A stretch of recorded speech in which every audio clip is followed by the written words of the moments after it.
promo show. All the top tunes. Hey, Mulligan. What are you doing? I don't know. Getting just what they get in the big house. It's the Joey and Rory Show. This week's special guest, the ALVARADO ROAD Show. This week's episode brought to you by Lion Chevrolet in Lewisburg, Tennessee. And now, a woman with the voice of an angel, and a man with a wife with the voice of an angel. Here they are, Joey and Rory.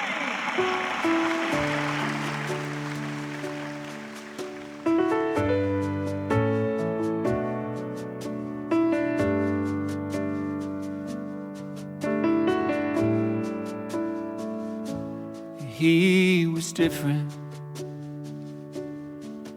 He was one of a kind as far as daddies went. And not just 'cause he was mine, he could build anything. With his two calloused hands, my old man. He drove an old truck. He could have had a newer one, floorboards full of rust, but he sure loved the way it run. I learned to drive in it, in the pastures on our land, with my old man. One day he caught me in a light, and with his belt he tanned my behind. I saw the teardrops in his eyes falling down just as hard as mine.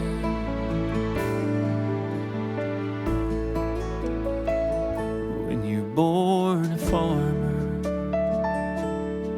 it's what you want your son to be. He was broken hearted when I said I'm going to Tennessee.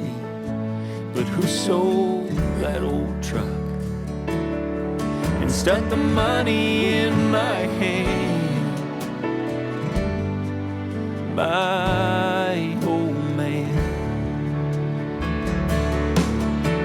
When I got on that big Greyhound with my bag full of songs and my guitar,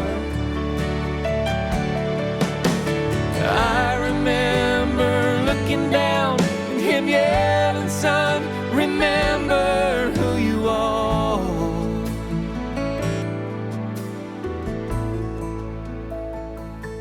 He fought a good fight, but in the end it took him down. We told him goodbye, and then we prayed him in the ground. Now he's with Jesus, walking in the promised land. My old man. And I'm so proud when people say just how much I am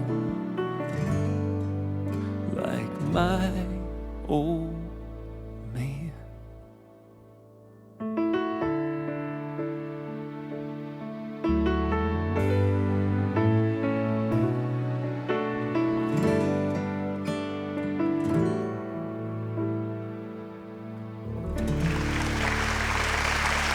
I love that song. It hurts me in such a good way.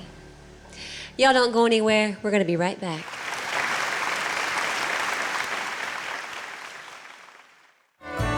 He's a cowboy.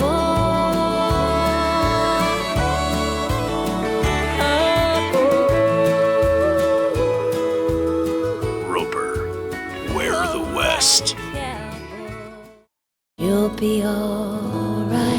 His and Hers, the brand new album from ACM winners Joey and Rory. When I'm gone. Order yours now at joeyandrory.com. Please welcome the Alvarado Road Show.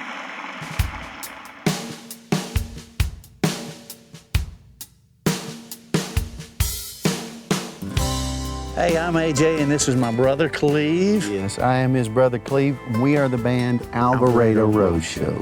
We're originally from Alvarado, Texas, and now we're in Tennessee.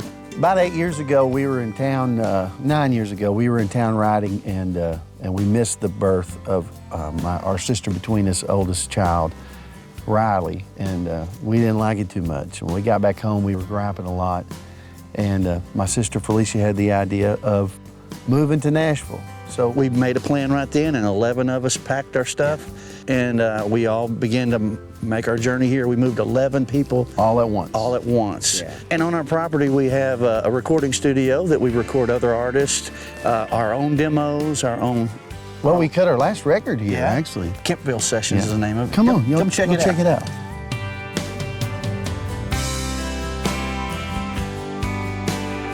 $5 Bill is a song that we wrote with a buddy of ours named Rick Carnes. And the story of the five talks about what money can buy you, but the importance of what money can't buy you, which is family and love and a lot of other things. Yeah. It's very, very important. So, Yeah, it's a $5 bill.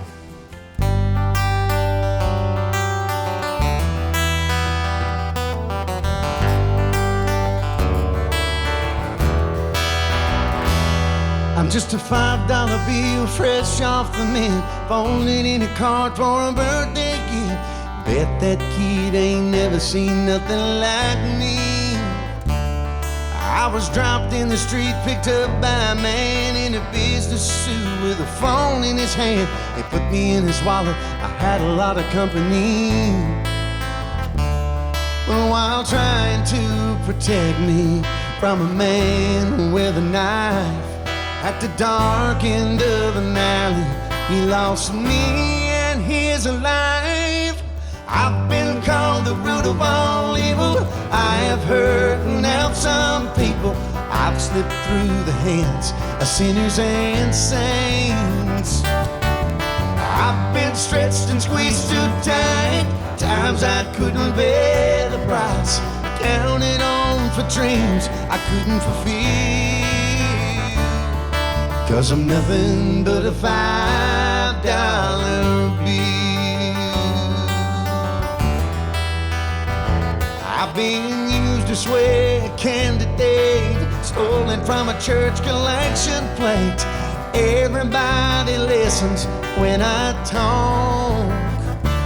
I bought diamond rings and new Corvettes, everything but happiness. If I can't buy you love, it isn't my fault. On one side there's numbers that say I'm worth $5, but on the other there's letters that say in God we trust. Yeah, I've been called the root of all evil. I have hurt and left some people. I've slipped through the hands of sinners and saints. I've been stretched and squeezed too tight. Times I couldn't bear the price. Counted on for dreams I couldn't fulfill. Because I'm nothing but a $5 bill.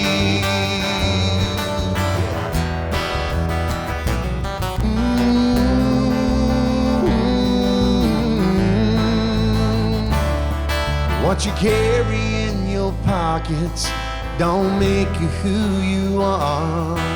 'Cause in the end what matters is what you carry in your heart.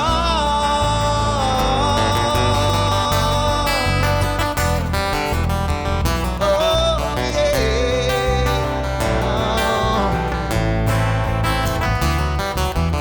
I've been stretched and squeezed too tight. The times I couldn't pay the price. Counted on for dreams I couldn't fulfill. Because I'm nothing but a just a $5 bill fresh off the mint, folded in a card for a birthday gift.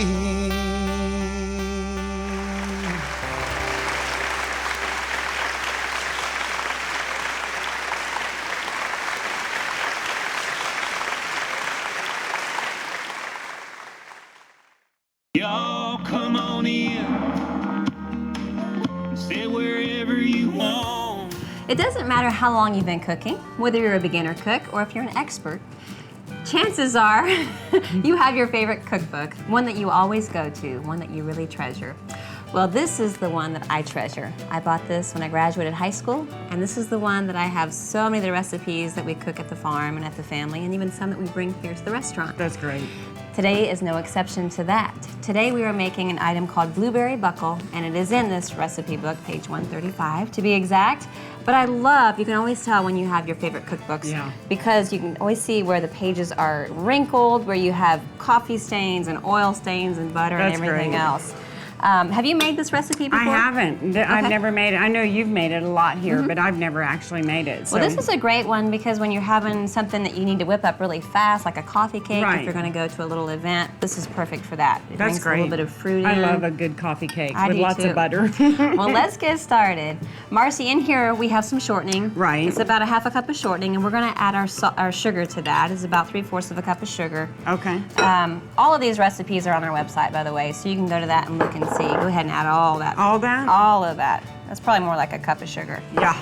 And we're gonna mix this really good. If you have an electric mixer, it is best just because it really mixes it up nice and fluffy, but we're just gonna do it by hand today. After she mixes up the shortening, we like to use butter flavored shortening too, just because it makes it really, really creamy and buttery. I love the butter, yeah. Next, we have 1 egg that you beat up, nice and fluffy. Add that in there. Okay. After we add that in, we are going to take that and pour that into here, alternating with about a half a cup of milk. We always like to use whole milk just because it increases your fat content, but also makes it even better. That's perfect. All right, dump that on in here. Okay. So I was working Saturday making stuffed French toast.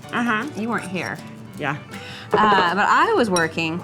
And there was a guy that came back on his way out, and he just said, I wanted to stop in and just tell you, thank you for making me have memories of my grandmother again. He said, I walked in here and all the smells and all the food, it just made me think of my grandmother. And he said, great. I just thought that was the best compliment somebody could give us here at the restaurant. That's what we want. That's what we're about. We're about making memories. And that's what we're doing here. And I hope that we're doing a good job and folks are loving it. I do too. Now talking about cookbooks, Marcy, do you have a favorite cookbook?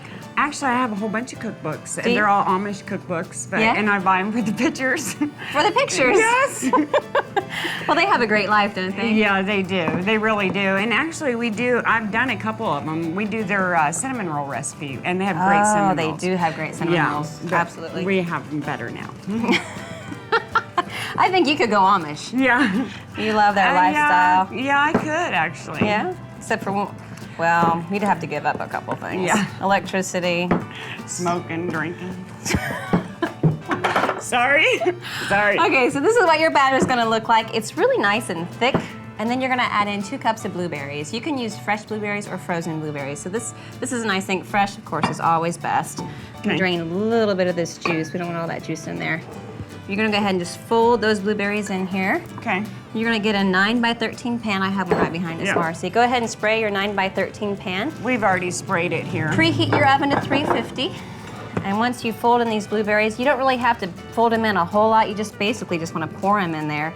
That looks great. Whoops. And next you're just going to pour them into your pan. Bake this in the oven at 350 for about 25 or 30 minutes. That looks really good. It's really nice and thick. And then in this small bowl, we have a streusel topping that's going to go on top, and it makes it nice and crunchy. Now, what's in this streusel here? What do you got? The streusel, we have some flour. We have some sugar, equal parts of sugar, equal parts of flour. Okay. Some cinnamon and some butter. And you're just gonna, cut that butter in with all those other ingredients. And then I like to just top it. That looks great. Yeah, just dump it on top, spread her around, throw an extra blueberry in there. That looks beautiful. And this bakes up so nice. These blueberries come through the surface, bubble up around the sides. That looks really great. This is what you're gonna have. See, look how golden brown. That's beautiful. It bubbles up, and that's your finished product.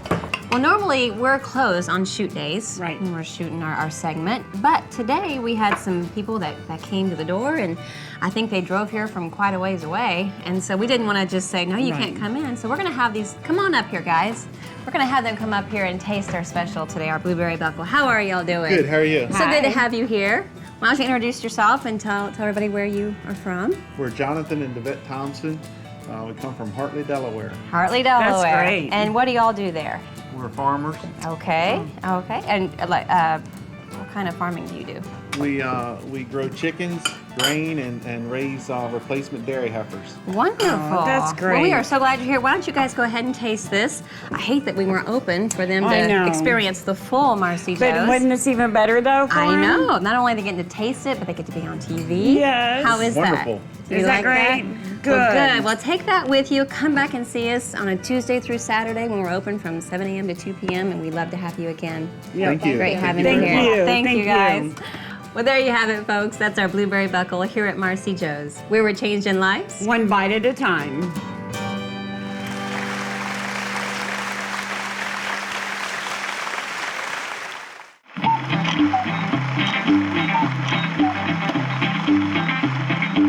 Now this here is a true story of George Phillips in Meridian, Mississippi.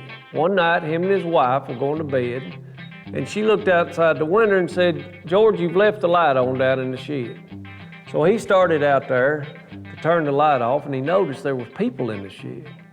Well, he got back in the house, and he called the police, and he said, "Look, there's some prowlers down there messing around in my shed, and I need you to send somebody out here." They said, "All our cars are unavailable. Shut your door, lock the door, and go back in and wait till the first police officers available can get there." Well, George counted to 30, called the police back, said, "Hey, I called a minute ago about them people breaking in my shed." She said, "Yeah." He said, "You don't have to worry about it. I've shot every one of them." And he hung up the phone. 5 minutes later, there's 3 police cars, an armed response vehicle, and an ambulance showed up. They caught the robbers red-handed and arrested them. Well, after all the dust settled, one of the policemen said to George, he said, "I thought you called and said you shot all these guys." He said, "Yeah, I did, but I thought you said there wasn't nobody available." Think about it.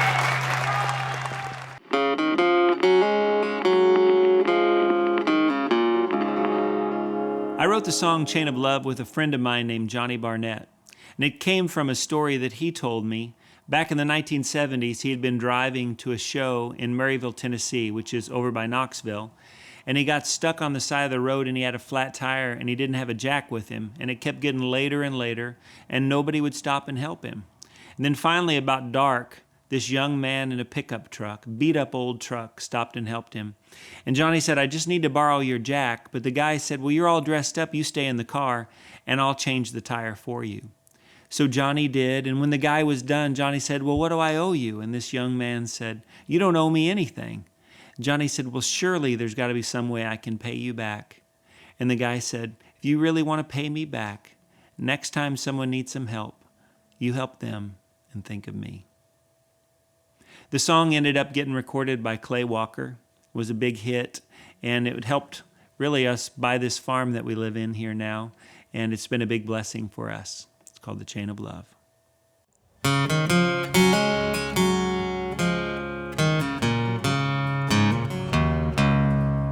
He was driving home one evening in his beat-up Pontiac when an old lady flagged him down. Her Mercedes had a flag. He could see that she was frightened, standing out there in the snow, till he said, "I'm here to help you, ma'am. By the way, my name's Joe."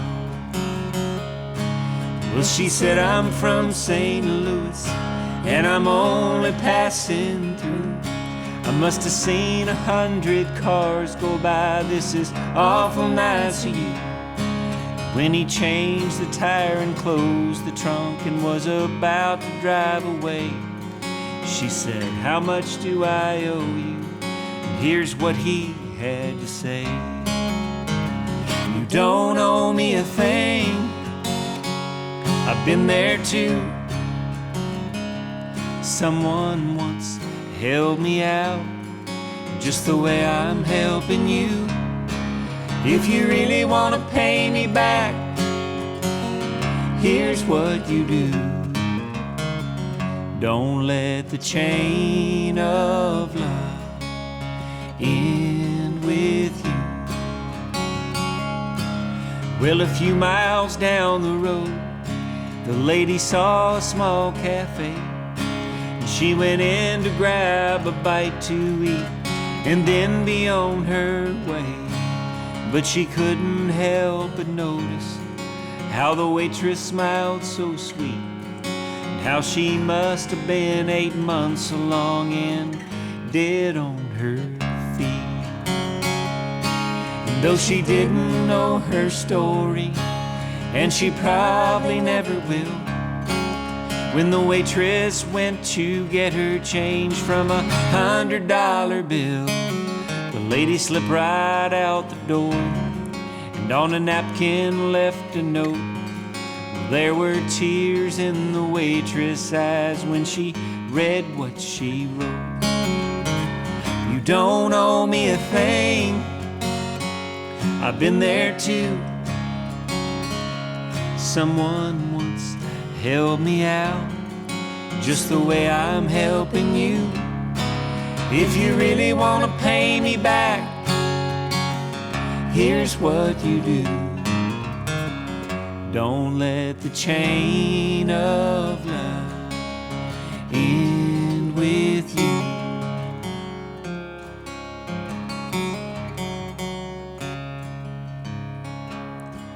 That night when she got home from work, the waitress climbed into bed. She was thinking about the money and what the lady's note had said. And as her husband lay there sleeping, she whispered soft and low, everything's gonna be all right. I love you, Joe.